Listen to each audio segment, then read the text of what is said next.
Eu vou mostrar para vocês uma parte aqui sobre história, a história, não história dos jogos.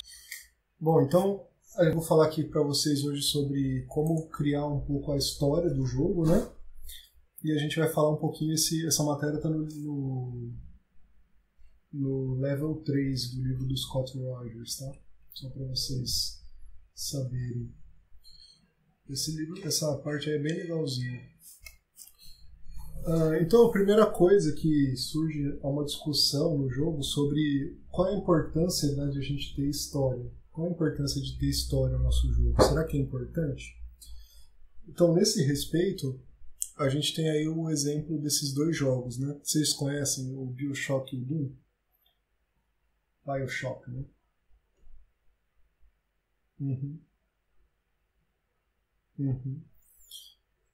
Então, esses dois jogos, eles têm um oposto.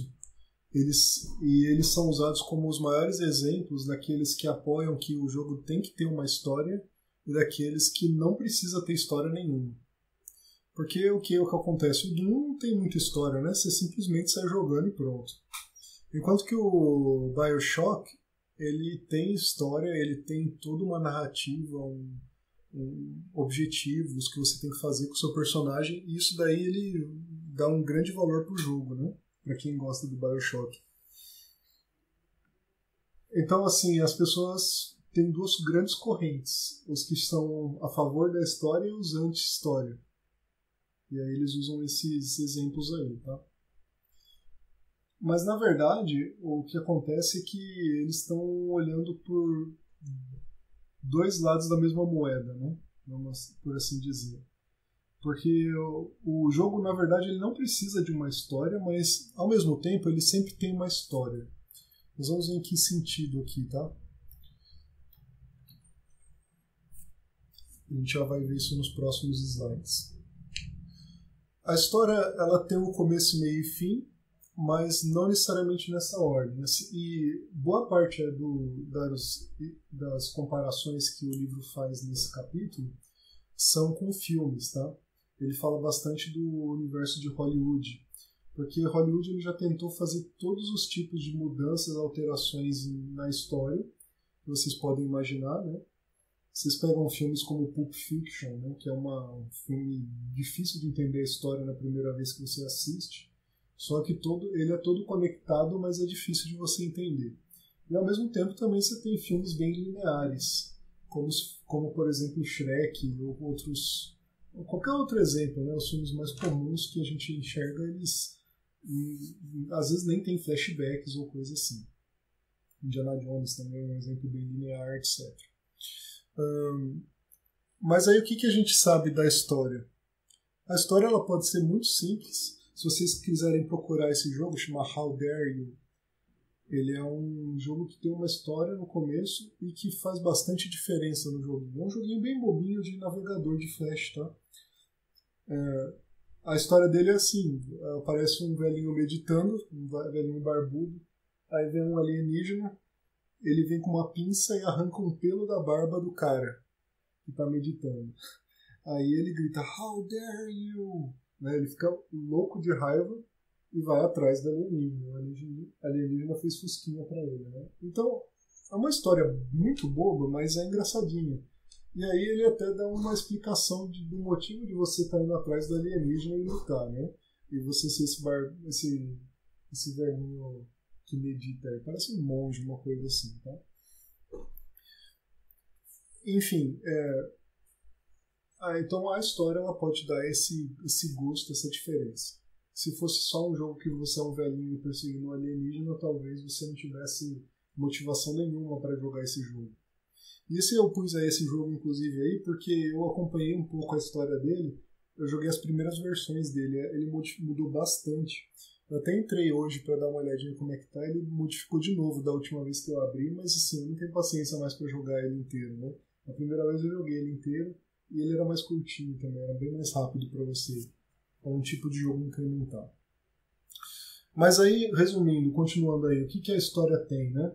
A história tem um herói, que ele tem um desejo, um personagem, né? Aí acontece um evento que causa um problema, Que, por exemplo, no livro lá tem umas figurinhas do herói, que é um personagem, ele vê a princesa, ele vai andando em direção ao castelo, desculpa, de novo, o castelo da princesa, aí cai um raio e destrói a ponte para o castelo. Aí criou um problema, que é o número 2 aí. Aí depois o herói tenta superar o problema, ele não consegue, ele tenta pular a ponte e cai no buraco. Aí ele tem um problema ainda maior. Aí depois chove ainda no buraco, ele fica alagado, né, na ponte. Aí depois aparece ainda o dragão, que é o pior risco, dentro da água. Quer dizer, e aí no final das contas ele vence o dragão e fica feliz para sempre. Então essa sequência de passos aí é uma sequência, parece bobinha, mas é uma ideia que vocês podem ficar na mente como estruturar uma história que dá certo, tá? Desse jeito aí que os jogos normalmente funcionam e os filmes também. Por que isso funciona para jogos? Porque no jogo você vai começar normalmente com... A gente vai falar um pouquinho mais para frente sobre isso. Um cenário de aprendizagem. Lembra aquele gráfico que eu falei para vocês, né, de habilidade versus dificuldade. Então, à medida que o jogador vai ganhando habilidade, o jogo vai ficando mais difícil. Essa que é a ideia e isso está implícito nessa sequência aí.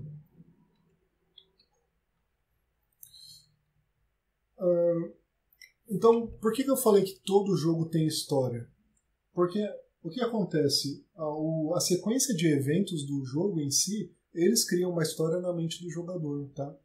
Mesmo o Pac-Man, por exemplo, que é um jogo que não tem história absolutamente nenhuma, você tem uma história de jogo, por exemplo, você vai passar as fases, vai ficando mais rápido e os fantasmas vão ficando mais agressivos, etc. Então você tem aí uma história criada na mente da pessoa, tá? Então, assim, isso é a história do jogo. Não é uma narrativa, obviamente, como a gente falou lá do BioShock, etc. Mas todo jogo tem uma história assim, tá? Então aí vamos olhar um pouquinho o jogo do ponto de vista do gameplay de história, né? É a sequência de eventos. A gente tem o primeiro que chama fase exploratória, que é o jogador aprende os comandos. Essa é a primeira parte. Você não pode já jogar um inimigo que vai matar ele no começo, senão você mata a fase exploratória. Isso daí em qualquer jogo, tá? Mesmo naqueles fliperamas que comiam ficha naquela época, que eram jogos super difíceis do começo, era muito difícil, mas piorava, tá? A fase exploratória já era impossível e depois ficava mais difícil ainda. Você tinha que morrer muitas vezes para conseguir vencer. Tá? Depois da fase exploratória, vamos pensar num jogo tipo Tomb Raider, né? Você aparece no meio do mapa, você consegue ver alguns elementos, às vezes tem um tutorial, né, para você aprender a pular, escalar, segurar em corda, etc. Aí depois de um certo tempo vem o primeiro inimigo. O primeiro inimigo normalmente é muito fácil de você derrotar, mas é a hora que você vai aprender a lutar, ou fugir, ou interagir com esse desafio, tá? E aí pode ser o grande inimigo da história, inclusive, tá? Pode ser o inimigo final ali. Um jogo que fez isso é o Super Metroid no Nintendo. Não é o inimigo final, mas a primeira fase, que é uma fase exploratória, para você aprender a jogar, no final dela tem um inimigo que você não vence. Que você vai apanhar dele, você vai aprender a atirar, a tentar desviar dos golpes dele, mas quando você chega a um certo nível de energia que o próximo golpe ele vai te matar, ele sai correndo e destrói todo o lugar que você está e você tem que fugir do planeta. Então esse é um excelente exemplo para vocês verem. Se vocês quiserem ver Super Metroid, o começo do jogo, que é o primeiro mundo, acho que chama Ridley, né, o chefe dessa fase, que depois ele aparece no final do jogo, aí você tem que lutar contra ele mesmo. Ele é o penúltimo chefe. Tá? Depois disso, você vai aprender mecanismos, evoluir ou subir de nível. Vamos pegar o exemplo do Super Metroid de novo, né, que talvez vocês conheçam bem. O Metroid, a moça, né, que é a heroína, ela tem uma armadura e você começa a pegar outras coisas que te dão habilidades na armadura. Por exemplo, você pode virar bolinha, que você passa por buracos, depois você pega uma bomba que faz a bolinha pular, você consegue subir, escalar com a bolinha, né? Depois você pega tiros diferentes, como mísseis, o míssil poderoso, o grande míssil, né? Você pode pegar depois a bomba nuclear, que ela explode umas paredes diferentes. Depois você pega a arma de choque, que ajuda você, inclusive, a fazer como se fosse um cipó em lugares que tem um tipo de pino onde você consegue grudar e balançar, né? Enfim, tem diversos mecanismos que vão evoluindo conforme o jogo. E também tem, depois que você... O 3 e o 4 podem ser até misturados um pouco, que é decifrar enigmas para passar por fases desafiadoras, né? Alguns enigmas, por exemplo, que eu lembro que tinha, era naquele jogo Silent Hill, né? Que tinha enigmas dificílimos. Era um jogo de primeira pessoa, de terror, de tiro, de primeira pessoa, só que eu também tinha enigmas para você descobrir. Um deles era umas imagens de signos e tinha um número embaixo. Eu lembro muito bem porque a gente demorou, eu era molequinho, né? A gente demorou para descobrir. A gente achou que os signos eram os meses do ano, tentamos colocar os meses do ano embaixo do negócio, do número, da figura, né, dos signos. Mas aí depois a gente descobriu que era o número de membros que tinha cada uma das figuras dos signos. Então, isso aí que a gente descobriu e que foi decifrar o enigma. Foi interessante, assim, foi uma das partes difíceis desse jogo. E aí no final você vai, lógico, lutar contra o último chefe, que aí é o desafio maior e mais difícil, tá? A gente tem que tomar cuidado para não misturar a história com o gameplay, porque isso daí e vice-versa, né? O gameplay com a história. Por quê? Porque o gameplay e a história podem ser coisas totalmente diferentes. Você pode falar da história em momentos diferentes e independentemente de como o jogador vai aprendendo a história, tá? E as duas coisas não têm muito a ver. Se você pegar o SimCity, por exemplo, é um jogo de você organizar cidades. A história é o quê? Você fazer a cidade crescer. Você criar uma história e fazer ela crescer. Essa é a história. Mas o gameplay é como você aprende a organizar os bairros, enfim, os tipos de construções diferentes, a infraestrutura, etc.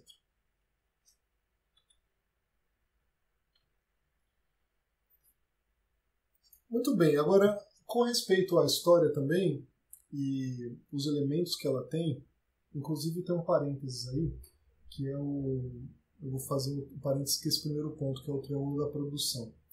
O livro do Level Up, ele tem dois triângulos, né, da estranheza. O primeiro, e com base nesse triângulo da estranheza, ele apresenta um outro elemento que é mais questão de produção. Tá? O que significa isso? Os triângulos eles têm 3 pontos, né, 3 extremidades, e as extremidades da produção, os 3 elementos de produção são tempo, qualidade e recursos. Tá? Tempo, qualidade e recursos, eles competem, tá? Pela produção. Desculpa que eu vi uma mensagem aqui do Gabriel agora. Ah, tá. Então, do novo, legal saber. Tem rico história. Não são obrigatórios. A gente vai falar sobre isso aí, tá, Gabriel? Que os elementos de história realmente eles não são obrigatórios. A gente vai falar como a gente pode implementar isso de uma maneira que o jogador que gosta e não gosta de história possa fazer.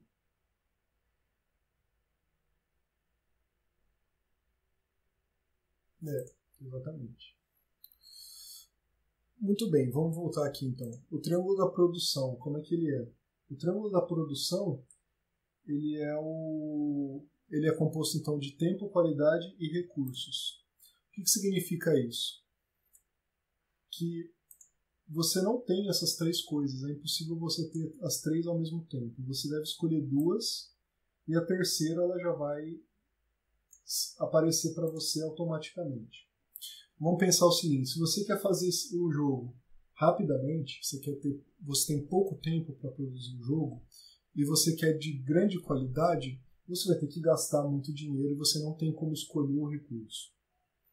Agora vamos pensar que você tem pouco tempo, você tem pouco recurso. A qualidade não vai ficar boa. Se você quer boa qualidade, e você tem pouco recurso, você vai ter que gastar mais tempo. Então, vejam que assim, 2 implicam no terceiro, tá? Você vai escolher 2 deles na hora de você criar qualquer jogo de produção e o terceiro vai ser a sequência. Agora, quando a gente fala aí de Triângulo da Estranheza, que é na questão da história do jogo, aí a gente vai ter que escolher um de 3, tá? Por quê? Eu já vou explicar para vocês. A gente tem os 3 aspectos da história são os personagens, as atividades ou ações e o mundo. A gente vai escolher um e os outros 2 não podem ser estranhos. Então você pode deixar um estranho e outros 2 não. Vamos ver alguns exemplos, né? Disso daí no próximo slide. Mas o que acontece? Se você fizer os personagens serem estranhos e o mundo ser estranho, o público vai ficar perdido. Eles não vão entender a sua história. Se as leis da física ou as ações que os personagens fazem são estranhas e o mundo é estranho, as pessoas também não vão entender nada do que está acontecendo no mundo ou no seu jogo. E vai dificultar muito a jogabilidade, tá? Então vamos olhar esses exemplos aí. O primeiro ali de cima é o Mágico de Oz, né? O Mágico de Oz, os personagens, eles são estranhos. Por que eles são estranhos? Porque é um espantalho, um homem de lata, né, e um leão. Só que aí o que acontece? O mundo que essa história se passa é um conto de fadas, que as pessoas já estão bem acostumadas com ele, né? E também as ações são normais. É um mundo que é regido pelas leis da física e tem objetivos certos, né? Por exemplo, os objetivos dos personagens são ter coragem, amor, né? E desejo, etc. O desejo de voltar para casa e tal. O Star Wars. Os personagens principais, eles são humanos, né? Os Jedi, por exemplo, a Princesa Leia, o Luke, enfim, como é que ele chama? O ladrão lá, né? Que é o... Caramba, esqueci o nome do personagem. Isso, obrigado. Han Solo, né? São personagens que a gente conhece. O mundo é muito estranho, né? Ele tem todos esses personagens aí que são raças diferentes, mas isso faz parte do mundo, não são os personagens principais. O ambiente também é um pouco diferente do que a gente vê. Mas os objetivos são comuns, são batalha entre bem e o mal, dominação dos povos, né? Luta pelo poder. Enquanto quando a gente olha lá o Monty Python, né, que é o de baixo da esquerda, ele é uma história que passa no tempo medieval, os personagens são o Rei Arthur e os cavaleiros, etc. Só que aí o que acontece? As atitudes, as ações são estranhas. Né? Você catapulta uma vaca, né? O personagem ele responde de um jeito esquisito, né? Você pode ser morto por um coelho assassino, coisa desse gênero, né? Então, vamos dizer, as ações nesse filme são estranhas, o mundo e os personagens são conhecidos. E todos esses filmes são sucessos, né? Eles foram bem conhecidos e eles deram certo. Agora, o quarto ali é o quê? Esse filme é The City of the Lost Children. E se vocês lembram lá o que eu falei da aula anterior, é aquele videogame muito chato daquela menina que não sabia fazer nada. Esse jogo aí, ele tem mais de um elemento de estranheza, né? O ambiente é estranho e os objetivos são esquisitos. Então, não dá muito certo. Tá? É muito difícil dar certo. Pode até ter algum sucesso com alguns públicos, mas muita gente fica perdida nesse filme. Tá? E o pessoal fica se achando meio burro, né, quando assiste um filme desse. E ninguém gosta de se sentir idiota, né, assistindo um filme. É o Em Busca do Cálice Sagrado. Esse é a continuação do nome dele, né? É Monty Python Em Busca do Cálice Sagrado, em português. É isso aí.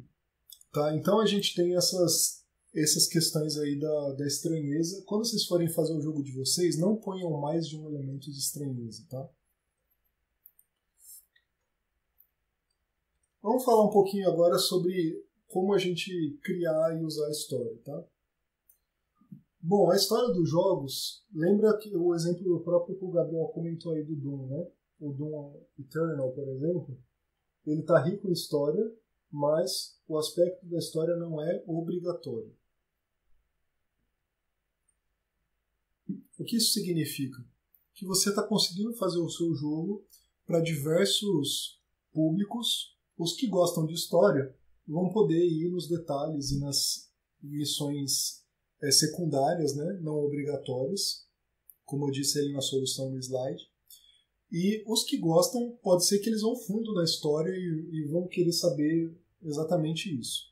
Tem os que não estão nem aí para a história, eles só querem atirar e se divertir com a mecânica do jogo. Então, nesse caso, o jogo também pode ser jogado, tá?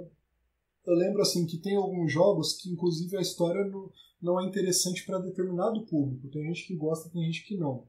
Eu já joguei um jogo anteriormente, acho que era de RPG, que eu não gostei da história dele. Eu gostei muito da mecânica, eu estava gostando demais da mecânica, eu estava gostando demais de como se joga, mas a história era péssima.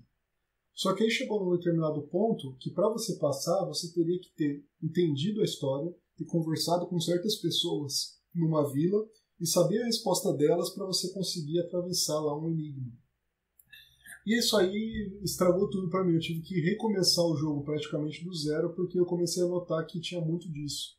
Então, os criadores eles forçaram você saber a história para seguir. Um exemplo disso, que não é um exemplo ruim, que a história é boa, é o Phantasy Star, né? O primeiro que teve do Master System, pelo menos era assim. Você tinha que conversar com muitas pessoas, com quase todo mundo das vilas, para você entender para onde você tem que ir e o que você tem que fazer em seguida. Senão você fica perdido na história. Tá? Enquanto que tem outros jogos que, por exemplo, deixa eu pensar aqui num exemplo. Nem precisa pensar muito, né? O Mario Bros, por exemplo, não tem história nenhuma, tem pouca história, né? E você vai seguindo na sequência do caminho das fases e acabou. Tá? Então, são exemplos bem opostos aí. O ideal era se o Phantasy Star ele tivesse como você seguir uma linha de história e deixa as fases secundárias para você conseguir poderes diferentes, entender de onde veio os jogadores opcional. Quer ver um exemplo de um outro que fez muito bem isso, que colocou como opcional? Tem alguns jogos de PlayStation 2, se eu não me engano, 1 e 2, eu acho que o 3 também tem, daqueles Marvel Ultimate Alliance. Não sei se vocês conhecem esse jogo, né? Esse jogo Marvel Ultimate Alliance, ele é um jogo que você pode desbloquear vários personagens. Legal, exato. E no meio do jogo, o que tem? Você pode ir passando a fase, descendo além de todo mundo e dando upgrade nos personagens. Mas também tem alguns lugares escondidos que você pode encontrar gravações que você entende um pouco a história dos personagens, você entende a motivação deles e etc. Então, assim, isso tudo virou como side story, né, que eles chamam, que não é obrigatório. Essa é a ideia, tá? O legal é o que? Você permitir pular também a história, se a pessoa não quiser, tem um botãozinho lá, pular, acabou. Você pode colocar um pouco a história na hora de carregar o seu jogo, se ele tiver tempo de carga, né? Antigamente, PlayStation 1 e 2 era uma droga, principalmente o 1, né? Você ficava naquela loading, naquela tela, e você podia colocar uma história inteira lá para a pessoa ler, se ela quiser. E é bom começar com ação, tá? E colocar histórias aos poucos. Eu vou dar um exemplo péssimo. Se vocês quiserem entrar nesse link, eu não sei se está funcionando ainda, mas o nome do jogo é Lufia in the Fortress of Doom, tá? Esse é um jogo de RPG do Super Nintendo. Eu tive esse jogo, eu comprei ele. E ele começa já com ação. Eles tentaram fazer assim. Você pega 4 personagens, você está na última fase e você destrói o mal. Você destrói lá os personagens do mal. Depois que você destrói, e no meio desse caminho aí que você vai andando, você vai lutando, tem um monte de diálogos. Os diálogos são obrigatórios, você não tem como pular. Mas aí, então, quer dizer, já é um começo errado já, porque você não pode pular os diálogos. Talvez se vocês quiserem procurar no YouTube um gameplay dele, eu acho até mais legal, porque vocês vão entender o que eu quero dizer. Acho que até é mais fácil para vocês. Depois disso, começa a história do jogo. A história verdadeira, que é o quê? Isso daí, tudo que você jogou no começo, era um flashback de 100 anos atrás, mais ou menos, dos heróis que tinham derrotado os vilões do mundo. E aí depois a história continuou, esses vilões sumiram por um tempo, até que começa de novo a história do mundo. E aí começa a história de uma menininha, que ela chega numa vila, aí ela é acolhida por um velhinho, e aí tem um monte de diálogo, tem um monte de caminhada, os personagens estão andando de um lado para o outro. Aí passa toda essa história da menininha ali, aí depois pula mais para frente um pouco no tempo, começa uma outra história, da história atual, que é uns 10, 15 anos depois que a menininha chegou, e aí aparece o personagem que você vai jogar mesmo, e aí ele começa a dialogar com essa menina já crescida, que agora é uma jovem, né, ou quase adulta, né? E aí fica uma enrolação, sem brincadeira, eu acho que eu medi o tempo uma vez que eu disso daí numa sala de aula. Eu acho que eu fiz muito rápido. A gente fez essa experiência uma vez. Eu acho que deu 14 minutos de introdução, ou entre 14 e 20, eu não lembro exatamente o tempo. Mas pensa só, você perder 20 minutos para você começar a jogar realmente um jogo. Para você começar na ação verdadeira, que vai ser interessante. É absurdo. Então, quer dizer, tudo isso daí foi uma perda terrível de tempo, uma perda de noção dos caras que fizeram, e você é obrigado a ler toda a história.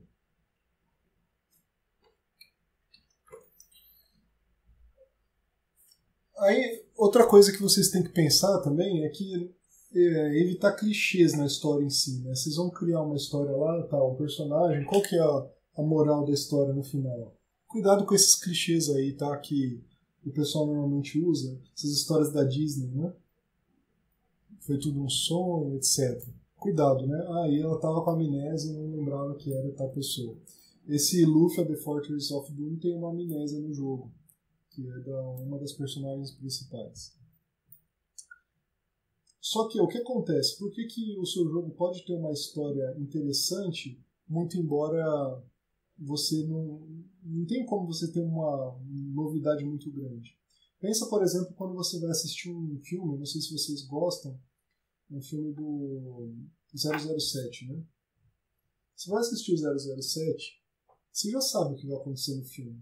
Você já sabe que o 007 é o cara, né, no filme, que ele vai desvendar os mistérios, que ele vai vencer o vilão e que ele não vai morrer no final. A gente sabe disso. Isso tudo a gente sabe exatamente.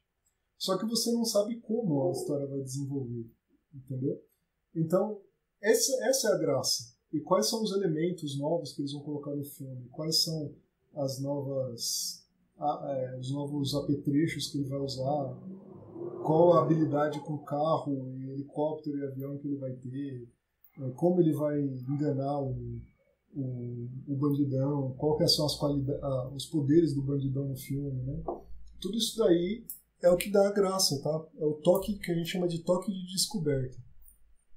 Os jogadores gostam de se sentir espertos. Então, quando você coloca uma coisa escondida, obviamente que você pode usar o padrão, né, que você já conhece de escondido, mas é bom colocar algumas coisas mais escondidas, mais difíceis de encontrar para aqueles jogadores que têm mais experiência. Tá? A história também tem um tema. Isso aí talvez vocês tenham conversado bastante nas aulas da Vanessa, né? Então, o que acontece? O tema é implícito, o personagem vai entender.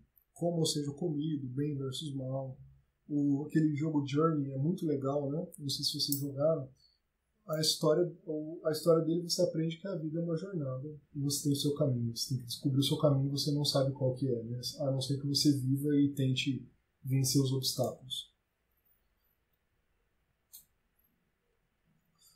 Outra coisa da história que é legal, um elemento importante que eu esqueci de falar é que é importante você envolver a audiência na história. Vamos supor que você está lá você está assistindo um filme do 007 e como é que eles fazem, né? Vamos supor que eles querem explodir uma bomba. Explodir uma bomba por si só, se ela parecer simplesmente explodir em um determinado momento, não causa um efeito, pode dar um susto momentâneo, mas não causa aquele efeito. Agora, pensa se você mostrou para a sua audiência que existe uma bomba ali embaixo da mesa. E aí chega o mocinho do filme e começa a tomar café. E a contagem regressiva está lá. E o mocinho está tranquilo conversando com o amigo dele, né? Isso sim causa uma ansiedade e envolve a pessoa, né? Ela está pensando, sai daí, né? Pelo amor de Deus, a bomba vai explodir. E aí, conforme vai contando, até o momento que tem um barulhinho, né? De pi. Aí o cara olha para baixo e ele vê que falta 5 segundos, né, para explodir a bomba. Aí você envolveu a audiência na história, tá? Então, coisas desse gênero que são interessantes. É bom você mostrar para a audiência alguns detalhes que talvez que vai criar expectativa nelas, né? Pode falar. Pode sim.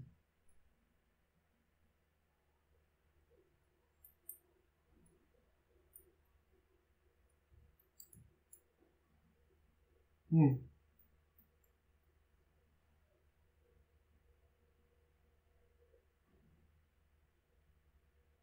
Uhum.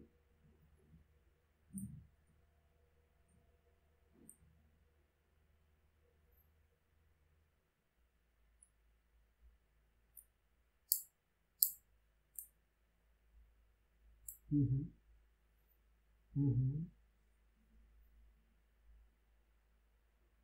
Legal. Aham, exatamente.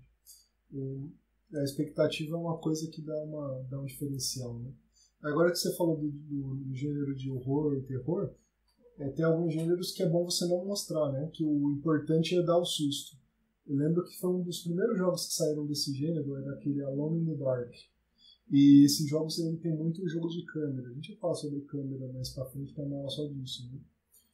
Mas aí o que acontece? Eles põem a câmera em alguns quartos que é pertinho do personagem, você quase não tem visão nenhuma do ambiente. E aí se você girar para você enxergar pro outro lado, aparece um monstrão bem na sua cara. Você leva um baita susto e você vai atirar nele, né, para você tentar derrotar ele. Então, isso é um elemento que é básico em em jogo desse tipo. Acho que a maioria dos jogos tem alguma cena desse tipo aí, né? Só que, é claro, não pode exagerar muito, né? Você tem que colocar de vez em quando. Pode, claro. Aham. Uhum. Uhum.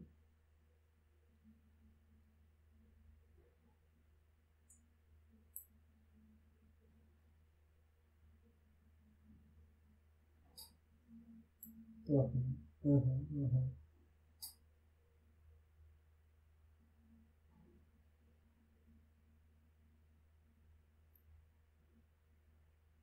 Sim.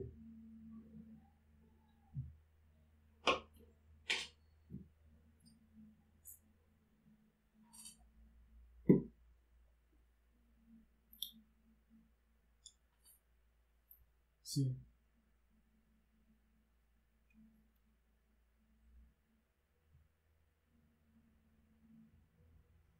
Uhum.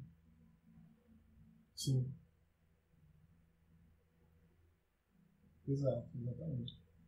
O Silent Hill tinha um outro elemento que dava muito terror, que era aquele radinho, né? Meu Deus do céu. Você ligava aquele rádio lá e você ouvia aquele barulho, e quando ela começava a aumentar, você já sabia que estava vindo alguma coisa. Criava uma expectativa tão grande, né? É. Eu lembro que uma época a gente até jogou com o rádio desligado para tentar deixar mais difícil, mas acaba perdendo um pouco a graça do jogo, né? Mas enfim, vamos lá. Eu já falei disso aqui? Já. Então, agora, tão importante quanto a história é o fim da história, né? Como é que o jogo termina. Antigamente, os jogos acabavam na tela Game Over. Acabou, né? O Atari era assim, né? Ou no Atari era pior ainda. Você acabou, morreu, começa de novo, do zero. Depois tinha as gerações dos videogames terceira e quarta geração, que era Mega Drive, Master System, que parecia Game Over. E às vezes dava muita raiva, que os desenvolvedores não faziam nenhuma telinha de um gráfico legal ou coisa desse gênero. Né? A gente esperava um pouco mais e não tinha. Um dos primeiros que teve foi o Final Fantasy. Os Final Fantasy, né? Os jogos de RPG, aí eles fizeram música de final, fizeram uma historinha no final, aí era mais legal de assistir. Né? E o Streets of Rage, ele inovou também de fins alternativos, que hoje é bem comum. O que acontecia no Streets of Rage 1? Né? Agora saiu o 4, se eu não me engano, faz uns 2 anos. Ele tinha... Você chegava no último chefe e ele perguntava para você faz parte... Você se considera sendo meu braço direito? Se você falava que sim, ele te derrubava, você tinha que voltar numa fase e fazer 3 fases do jogo de novo. Se você dissesse que não, você lutava contra ele. Bom, mas aí se você falasse que sim e derrotava ele, beleza, aparecia o fim normal do jogo. Se você dissesse que não, e caísse e voltasse, e derrotasse o cara, você virava o chefe do crime no lugar dele. E aí aparecia escrito Bad Ending. Eu lembro que era meio macabra a tela, inclusive. Né? E se eu não me engano, se você jogasse de 2 e cada um desse uma resposta diferente, um lutava contra o outro, e depois ainda tinha mais um fim diferente, de acordo com quem ganhou a luta. Mas aí foi o primeiro jogo que eu vi assim, que tinha esses tipos de fins assim, alternativos. Aí o Silent Hill, por exemplo, ele tem vários fins, né? Eu não cheguei a jogar muitos deles. Acho que a gente chegou uns 1 ou 2 fins diferentes só, mas tem vários. E hoje em dia é muito comum isso daí. Então você pode fazer esse tipo de coisa, ele aumenta a jogabilidade, aumenta o tempo de duração do jogo, né? Porque a pessoa pode querer jogar mais de uma vez. Então, voltando aí no assunto de durabilidade, né? Quanto tempo você quer que o seu jogo dure? Essa é uma pergunta importante, né? Porque o que acontece? Se você quer não só o quanto tempo a partida, pode ser o tempo da partida, né? Da sessão, do conteúdo. Então você tem esses 3 tempos aí. As horas da partida, se você fizer uma partida durar, por exemplo, 4 horas, como um banco imobiliário, você vai ter um público muito específico para o seu jogo, que são os hardcore gamers, né? Agora, se uma partida for tipo Candy Crush, você vai ter um público bem variado, porque o hardcore gamer ele vai poder jogar muitas vezes a partida no mesmo dia, né? Você pode definir também uma sessão, que seria não uma partida em si, que às vezes uma partida é aquele desafio do dia, né? Mas uma sessão seria você fazer tudo que tem para fazer naquele dia. Você pode fazer uma coisa desse gênero, que nos jogos, esses freemiums, né? Eles fazem como se você tivesse uma energia. Tinha um jogo que chamava, como é que era o nome dele? Era um jogo de investigação criminal, Criminal Case. Talvez vocês conheceram, que ele foi um jogo bem conhecido no Facebook na época. Agora acho que ele tem fora do Facebook também. E ele era um jogo de você encontrar objetos escondidos na cena. Tem uma história de crime também, ele tem uma historinha. Então aí pra você ver como o gameplay difere bastante da história, esse é um exemplo. E a sessão dele é o quê? Você jogar até acabar a energia. Acabar a energia você não pode jogar mais. Ou você tem que pagar, ou você tem que, enfim, usar algum item especial para você aumentar o tamanho da sua sessão. Mas aí a sessão é feita de várias partidas. E o conteúdo pode ser monstruoso, como nesses jogos, como Candy Crush, que por exemplo, provavelmente nunca acaba, né? Eles sempre estão fazendo fases novas. Ou pode ser um jogo que fim mesmo, que aí ele já deu o que tinha que dar e pronto. Se é um jogo que você paga, compra e usa, como Civilization, por exemplo, ele parou de ser produzido. Né? Muito embora os mods eles ainda permitam que os jogadores façam outras variações. O importante é a regra de ouro. Você tem que pensar no seu público para o jogo e tem que deixar o jogador satisfeito. Eu recomendo que vocês assistam depois o episódio do Irate Gamer. Só desculpa que esse cara às vezes fala palavrão, tá? Mas esse carinha é um cara comediante e ele faz revisões de jogos antigos. Aí ele procurou onde está o Wally. E o Wally do Super NES é muito doido, né? Ele é um jogo de 4 ou 5 fases. Não acabou a concretagem, pelo jeito, tá? Ainda vai ter um pouquinho de barulho. Então é um jogo de 4 ou 5 fases e a fase é ridiculamente pequena. Você termina o jogo em 15 minutos. E na época era um jogo de cartucho, que era caro, você tinha que pagar para ter. Tá? Então é um absurdo você fazer esse tipo de coisa.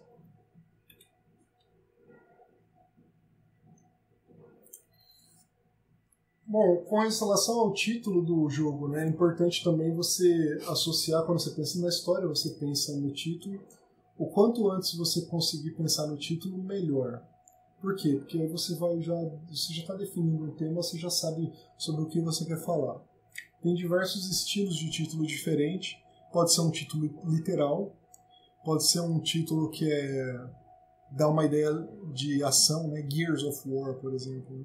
Pode ser um título que é um trocadilho, né? Half-Life, por causa da letra lambda desse filme aí, desse jogo que é usado em todo lugar, né?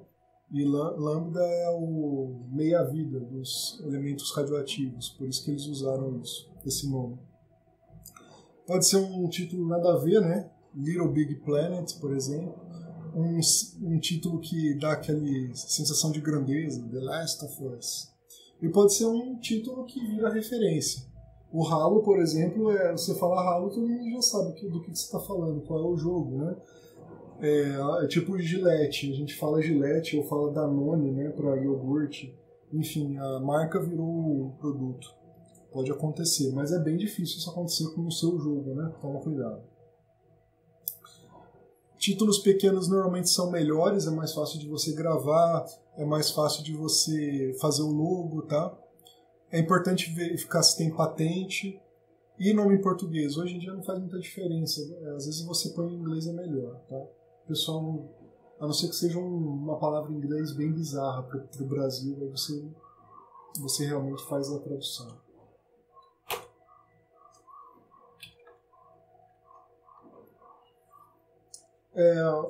Os personagens da história, né? Faltou um T ali, história, né? Personagens da história. O importante na história, durante a história, é você fazer os jogadores se afeiçoarem a ele. A história, o mais comum que a gente lembra é o Robocop, né? Que ele era um cara bonzinho, um cara lutador. Ele vai lá e morre de uma maneira cretina por uns bandidão. Aí ele se transforma no Robocop. Poxa, todo mundo estava animado com ele, gostava dele e se afeiçoou já ao personagem. Então, assim, é importante você fazer a pessoa se envolver e meio que incorporar o personagem, tá? Você pode dar uma história início, meio e fim dele, não precisa ser nessa ordem, né? Pode ser com flashback. Outra coisa que você pode usar como personagens da história é o efeito Yorda, né? Se vocês lembram do jogo lá, o Ico, a Yorda é uma personagem que você liberta num castelo e você tem que proteger. Ah lá, o Isaac falou que jogou, né? Você tem que proteger ela durante o jogo. E ela é meio desajeitada, ela cai o tempo todo, né? Só que ela é legal, é uma pessoa adorável, né, no jogo, assim. Então você acaba se afeiçoando a ela e você quer proteger ela. E ela também te ajuda em algumas partes, né? Então você dá uma vida pro personagem, pro jogador se envolver, tá? Isso é importante, é um exemplo legal. Então dar personalidade aos personagens é importante, é isso que vai definir eles, tá? É bom pôr um personagem engraçado. Se você vê todas as séries da Disney, tem um personagem engraçado no filme. Ele não é o personagem principal normalmente, e normalmente sai o filme número 2, que é do personagem engraçado, e o filme não é muito bom como o primeiro. Mas essa é a ideia que eles fazem para revender depois, né? Então os personagens engraçados, Rei Leão, é o Pumba e o Timão, né? O engraçado. O Aladdin é o gênio. Enfim, o Aladdin é uma exceção que todos os filmes dele foram razoáveis, né? O 1 e o 2 pelo menos. O Retorno de Jafar foi muito bom.